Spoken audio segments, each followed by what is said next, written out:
안녕하세요. 저는 올해 45살이 된 남성입니다. 제가 정말 어디 가서 하지도 못했던 할 수도 없었던 이야기를 이렇게 허심탄회하게 털어놓고자 글을 쓰게 되었어요. 사연을 들으시는 분들 중 저보다 나이가 많으신 분들도 계시겠지만 저도 이 정도의 나이면 어느 정도는 살았다고 생각합니다. 제가 정말 웬만한 일들을 다 겪어보았거든요. 제 좌우명이 젊어서 고생하면 나중이 편하다입니다.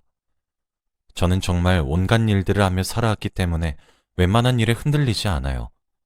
그러나 이번에 제가 겪은 일은 정말 상상을 초월하는 일이었습니다. 나이가 들었고 여유롭고 이제 노년을 위해 살고 싶다는 생각뿐이었는데 어쩌다 이런 일을 겪게 된 것인지 정말 알다가도 모르겠네요. 저는 정말 어렵게 컸습니다. 어머니는 저와 아버지를 두고 도망가셔서 생사도 몰랐고 아버지의 손에 커야만 했어요. 아버지는 당연히 육아든 가사든 뭐든 다 서투르셨죠. 그렇다고 경제적으로 풍족하기라도 했냐? 물으시면 그것도 아닙니다. 저와 아버지는 입에 겨우겨우 풀칠할 정도의 가정 형편에서 삶을 살아갔어요. 솔직히 행복한 환경은 아니었습니다. 아버지는 제게 많은 것을 베풀어 주시려고 하셨지만 항상 부족했죠. 저는 아버지처럼 살고 싶지 않았습니다. 그래서 그런지 저는 젊었을 때부터 안 해본 일이 없어요. 제가 고등학생 정도가 되고 나자 신문을 배달하기도 하고 치킨을 배달하기도 하면서 자금을 모았죠. 그렇게 해서 작은 사업을 하게 되었습니다. 동업하기로 한 형님한테 사기도 당해봤고 사업이 망해본 적도 있어요. 하지만 저는 그런 실패들이 전혀 두렵지 않았습니다. 실패해도 계속해서 일어서기만을 반복했어요. 사람들은 제게 손가락질을 하며 정신이 나갔다고 비웃기도 했지만 저는 제가 성공을 손에 쥘 수 있을 때까지 포기하지 않았죠. 마침내 30대 중반의 나이에 들어서면서 제가 하고 있던 사업이 주목을 받기 시작했고 순식간에 돈방석에 앉게 되었죠. 처음은 5명에서 시작했던 제 사업이 이제 어느덧 20명의 직원을 부릴 정도로 크기가 커졌습니다. 한 달의 수입이 몇 천은 물론 억을 넘나들기 시작했어요. 물론 그만큼 눈코 뜰 새 없이 바빴습니다. 사업이 한창 자리 잡는 데까지는 그로부터 5년이란 시간이 더 걸렸어요. 40을 넘기고 나서야 제 사업체는 안정을 찾을 수 있었습니다. 젊어서 했던 고생이 너무 많았던 터라 이 나이가 되도록 연애 한 번을 제대로 해보지 못했어요. 아버지는 죽기 전에 제가 신부를 하나 데려와 결혼식을 올리는 것이 소원이라고 하셨죠. 이제 성공했으니 여자만 만나면 되지 않겠냐고 매일을 잔소리였습니다. 솔직히 저도 이 정도 나이가 차니까 이제 여자를 어떻게 만나야 되는지도 모르겠더군요. 그래서 결혼정보업체에 가입을 하게 되었고 그곳에서 제 아내를 만나게 되었습니다. 아내는 정말 어린 사람이었어요. 저에 비해 말이죠. 저보다 10살이나 어렸던 아내는 정말 착하고 예쁘고 아름다운 여성이었습니다.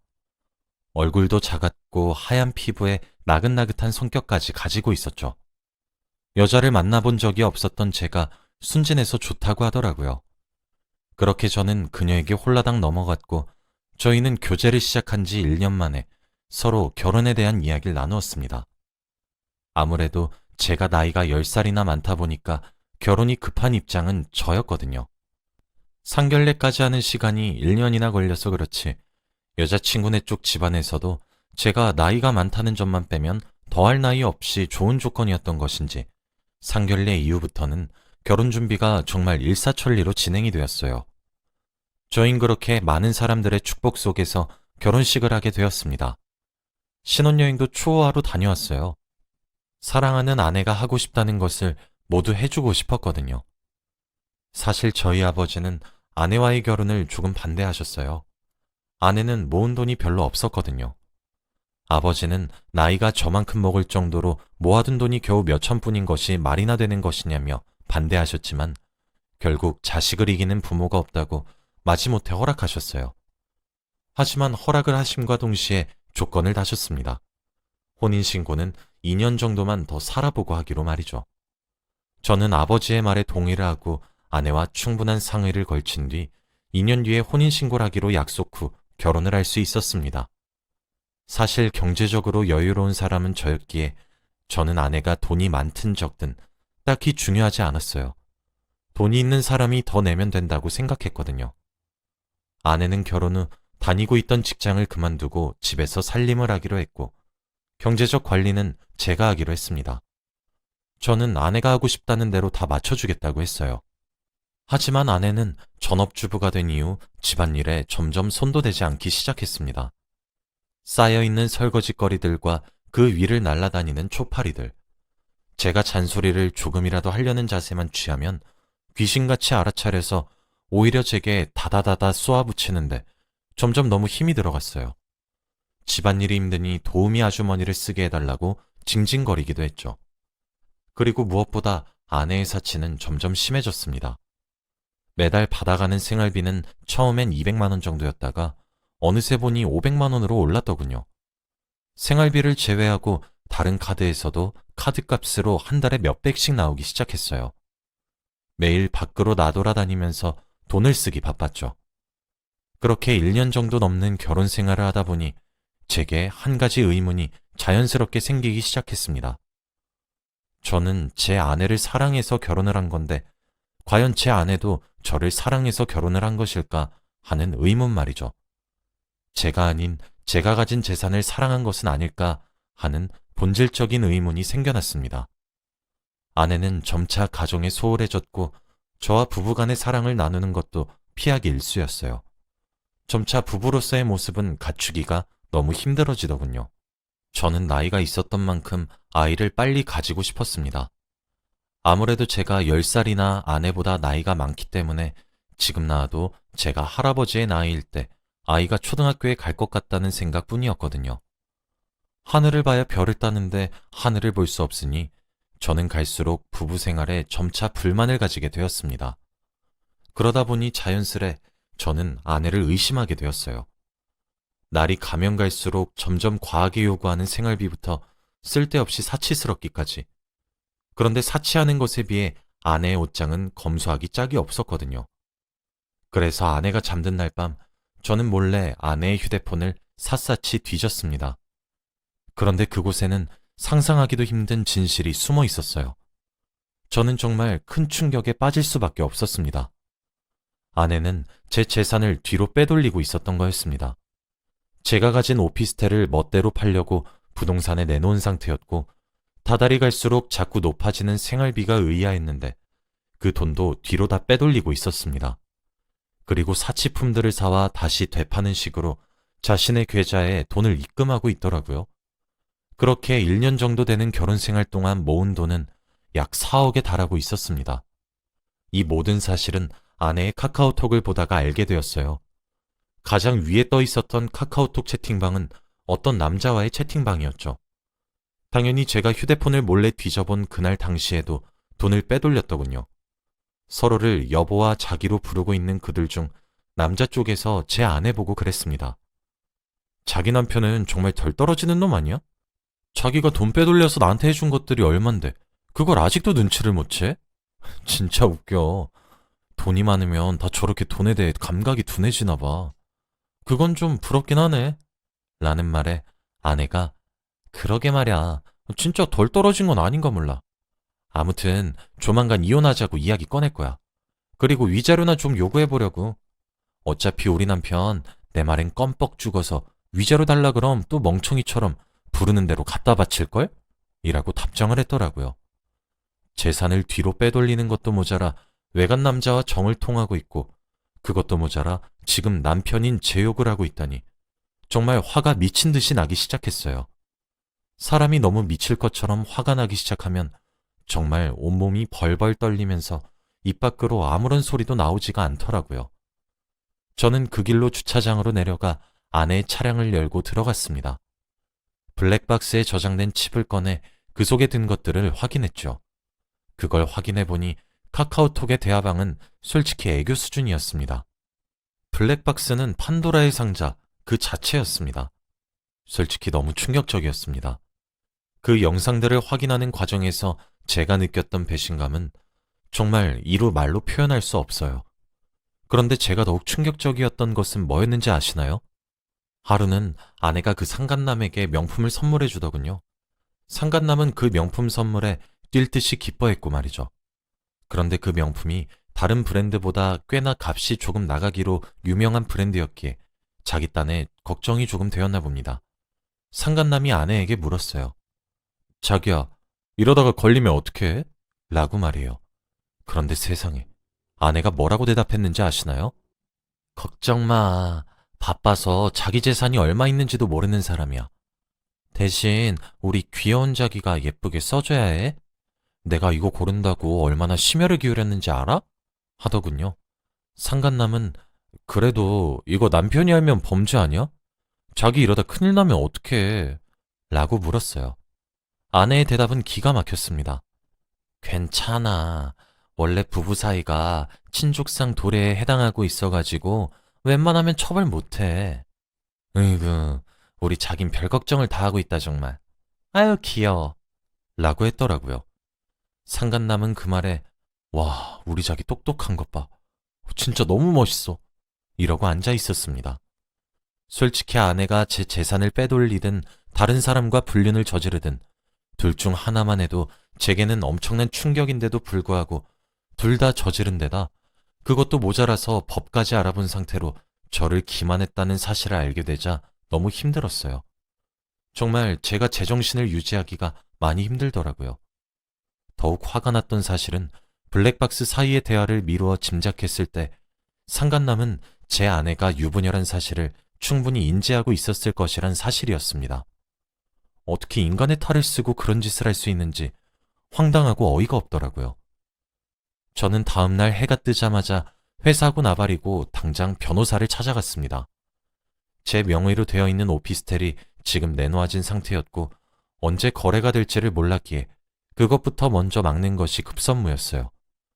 그리고 아내의 외도 문제와 제 재산을 얼만큼 빼돌렸는지도 알아야 했고 빼돌려서 그 상간남에게 얼마나 퍼다 주었는지도 알아야 했습니다. 변호사님도 혀를 끌끌 차며 정말 너무하시네 하시더라고요. 참, 그런 사람을 아내라고 믿고 의지했다니. 변호사님께서는 먼저 오피스텔의 소유권이 저였던 사실을 먼저 입증하고 거래 중지를 요청하셨습니다. 그 소식이 아내에게도 전해졌나 보더라고요. 그날 저녁 제게 다가와 애교를 부리는데 그 모습이 참 역겹기 그지없었습니다. 저는 그래도 본인에게 일말의 양심이 있고 제게 최소한의 죄의식이 있다면 사과라도 하겠지 싶었어요. 그럼 저는 조용히 끝내려는 마음이 그때까진 있었습니다. 당신 나한테 할 말 없어? 라는 제 말에 아내는 오히려 오리발을 내밀며 무슨 할 말? 이라고 하며 딱 잡아 떼더군요. 저는 내 오피스텔 말이야. 당신한테도 분명 연락이 갔을 거라고 하던데 아니야? 라고 하니 아내는 아 그거? 미안해. 아니 근데 우리 엄마랑 아빠가 갑자기 급전이 필요하다고 하는데 뭐 어떡해. 당신은 날 사랑하긴 해? 고작 오피스텔 가지고 그 난리를 떤 거야? 라며 되려 제게 적반하장으로 화를 내기 시작하더군요. 저는 그 말을 듣고 당신이 지금 나한테 화를 낼 상황이야? 당신 지금 나한테 무릎 꿇고 싹싹 빌어도 모자라. 내가 지금 비단 오피스텔만 가지고 이러는 줄 알아? 라고 크게 소리를 치니 아내는 움찔하면서도 끝까지 오리발을 내밀더군요. 저는 거기서 더 밀어붙이기 시작했습니다. 당신 상간남부터 시작해서 생활비도 뒤로 빼돌렸더라? 그것도 1년 동안 4억씩이나? 1년에 4억을 빼돌린 것도 놀라울 지경이야. 근데 어떻게 이렇게 뻔뻔하게 나와? 당신은 양심이란 게 있어? 날 사랑하긴 했니? 그동안 내 앞에서 했던 행동들과 보여줬던 모습들은 모두 연기였던 거야? 라고 소리를 질러버렸죠. 아내는 아 소리 좀 그만 질러. 귀 따가워 죽겠네. 그래 뭐 그렇다면 어쩔 건데? 다 됐고 그냥 이혼하자. 당신도 이런 나랑 그만 살고 싶을 거 아니야. 이혼해. 그럼 이혼하자고. 그런데 당신 돈은 돌려주지 않아도 되는 거 알지? 어차피 부부 사이에 재산죄 이런 건 처벌도 안 되거든? 그냥 깔끔하게 이혼하자. 서류에 사인하고 나한테 보내. 그럼 나도 사인할게. 이제 됐니? 하고는 그대로 집을 나가버렸습니다. 후에 알고 보니 저희 집을 나간 상간남의 집을 찾아갔다고 하더라고요. 저는 정말 분통이 터져 미칠 것만 같았습니다. 너무너무 억울했고 화가 났어요. 정말 아내의 말대로 이렇게 끝내야만 한다는 상상만 해도 우라가 치밀었죠. 그런데 변호사님이 그러시더군요. 아내의 말씀이 맞아요. 친족 상도례는 부부 사이에 적용되어요. 하지만 혼인신고를 하지 않으셨다고 한다면 사실혼이라고 봐야 해서 친족 상도례에 해당하지 않습니다. 라고 하시더라고요. 아버지의 말씀이 맞았던 것이죠. 제가 혼인신고를 일찍 해서 정말 법적인 혼인관계였다면 친족 상도례에 해당되어서 꼼짝없이 당할 뻔했는데 아버지의 말을 듣고 혼인신고를 하지 않아 친족 상도례에 해당되지 않았고 저는 형사와 민사 둘 다 고소를 할 수 있었습니다. 알아보니 아내는 자신의 통장에 빼돌린 금액 4억과 상간남에게 갖다 바친 2억의 돈을 합쳐 총 6억의 재산을 제게서 갈취했더군요. 그때쯤 되니 저는 아내를 처벌하기 위해 혈안이 되어 있어서 결국 고소를 진행했습니다. 아내는 고소를 당하고 난 뒤에야 눈물로 제게 호소를 하기 시작했어요. 돈에 눈이 멀어서 몰랐다는 둥, 한 번만 용서해주면 안 되겠냐는 둥, 기회를 한 번만 더 주면 정말 잘하겠다는 둥, 말 같지도 않은 소리를 짓거리더군요. 저는 아내의 이중적인 태도에 정말 환멸이 났고 민사와 형사 둘 다 진행했습니다. 저희는 결혼식을 올렸고 많은 사람들에게 축하를 받았기에 비록 사실혼 관계였지만 아내에게 위자료 청구가 가능했고 또한 상간남에게도 위자료 청구가 가능하더라고요. 상간남은 재판을 받으면서도 유부남인 줄 전혀 몰랐다고 딱 잡아댔지만 블랙박스 녹취록에 담겨 있었던 대화를 증거로 상간남의 주장은 묵살되었습니다. 제 아내는 결국 제게 빼돌린 재산 6억 전액을 배상해야 했어요. 그럼에도 불구하고 형사처벌은 피할 수가 없었죠. 아내는 징역 1년을 선고받았습니다. 상간남 또한 제게 위자료로 2,500만 원을 지불해야 했어요. 그렇게 길다면 길고 짧다면 짧은 지옥 같은 싸움은 제가 승리를 하며 끝나게 되었습니다. 하지만 제게는 상처뿐인 승리였어요. 상간남에게 받은 위자료는 제가 아버지께 드렸습니다. 아버지는 오히려 자신이 좀 더 적극적으로 말렸으면 제가 이런 꼴을 보지 않았을 것 아니겠냐고 하시며 제게 미안하다고 하시더라고요. 참, 잘못한 사람 따로 있고 사과하는 사람 따로 있고 이게 무슨 꼴인지 정말 모르겠더군요. 사실 이렇게 담담하게 이야기할 수 있게 되기까지는 꽤 오랜 시간이 흘렀어요. 벌써 2년 전에 일어난 일이었으니까요. 저는 아직 제 배우자가 없습니다. 제가 여자에게 너무 커다란 배신감을 느껴서 그런 것인지 모르겠으나 여자를 만나야겠다는 생각도 따로 들지 않고 또 그런 사람을 만나게 되는 것은 아닐까 싶어 걱정스럽기도 한 것 같아요. 그리고 저는 남녀관계에 있어 무엇보다 신뢰의 관계가 가장 중요하다는 생각을 참 많이 합니다. 이런 경우를 겪어서 더욱 크게 하게 된 것 같기도 해요. 이제 저도 과거의 상처를 훌훌 털고 좋은 인연을 만나고 싶은 마음이 생기는 것 같습니다. 제 이야기는 여기까지예요. 여러분들에게 응원을 듣고 싶은 마음이네요. 제가 다음엔 정말 제 짝을 만날 수 있길 간절히 빌어주시고 응원해 주시길 바랍니다. 제 이야기를 들어주셔서 정말 감사드리고 오늘 하루도 행복하시길 바라며 이만 글을 마치겠습니다.